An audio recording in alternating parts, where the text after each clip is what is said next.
অবস্থা? কেমন আছো? আশা করি সবাই ভালো আছো। একটু গেস করো তো আমি কোথায় আছি? আর হ্যাঁ, ভিডিও চালু করার আগে আমি বলে দিচ্ছি, এটা একটু স্যাড টাইপের ভিডিও হবে। তা প্রথম ফানি দেখো, এই কত ছোটো গাছে নারকেল ধরেছে।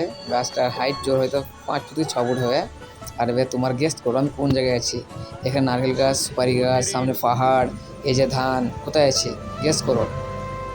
আছি আমি কেরালাতে।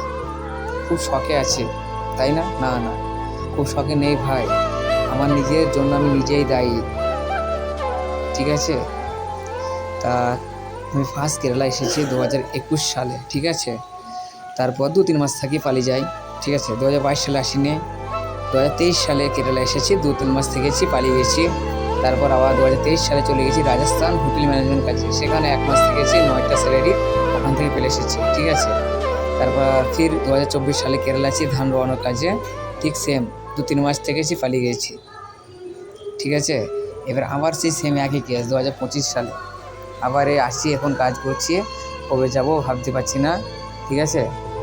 আর এই 2024-এ, 24 নয় 2025 সালে এই রিসেন্টলি কেরালা আসার আগে, 2025 সালে কেরালা আসার আগে আমি ছিলাম মহারাষ্ট্রে একটা রাজমিস্ত্রির কাজে, আমার বন্ধুর সাথে গিয়েছিলাম। ওখানে সেম এক কেস, 3 মাস থেকে পালিয়ে এসেছি।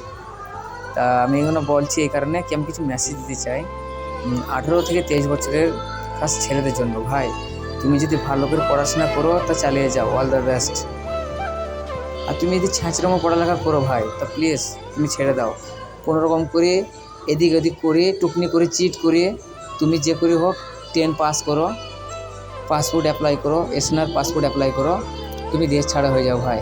5 বছর বাদ কেউ শুধাবে না ভাই কেমন আছিস, কী রে ভাই, কী করলি রে ভাই, এটা শুধাবে। কেন এটা আমাকে অনেকজনে শুধাইছে, আমার খুব হার্ড লেগেছে। তাই ভাবছি এটা আমি যখন শুনতে পেরেছি আমার মনে কতটা আঘাত লেগেছে, তার জন্য ভাই সবাইকে বলবো যে ভাই 5 বছর তুমি গায়েব হয়ে যাও ভাই, কেউ শুধাবে না ভাই। আর আমি যে যাইনি, আমার যে বন্ধুরা আমাকে দেখে মনে হবে যে আমি চাষবাস করি বলে, আমি কি আমার মা আব্বা আমাকে পড়ায়নি, এটা বলা ভুল হবে। আমার মা আব্বা আমাকে উচ্চ মাধ্যমিক অবধি পড়াইছে, ঠিক আছে? আমি এসএনআর পাসপোর্ট অ্যাপ্লাই করেছি এইচএস দিয়ে। তারপর আমাকে আমি যাইনি বলা ভুল হবে যে আমার বাড়ি একটাই ছেলে, আমি আমার বাড়ির শেষ ভরসা, ওই হিসাবে মা আমাকে যেতে দেয়নি। আমি আমার চাচির কাছে 2000 টাকা দিয়ে লুকিয়ে পাসপোর্ট করেছিলাম 2023 সালে অক্টোবর 2 তারিখে, ঠিক আছে?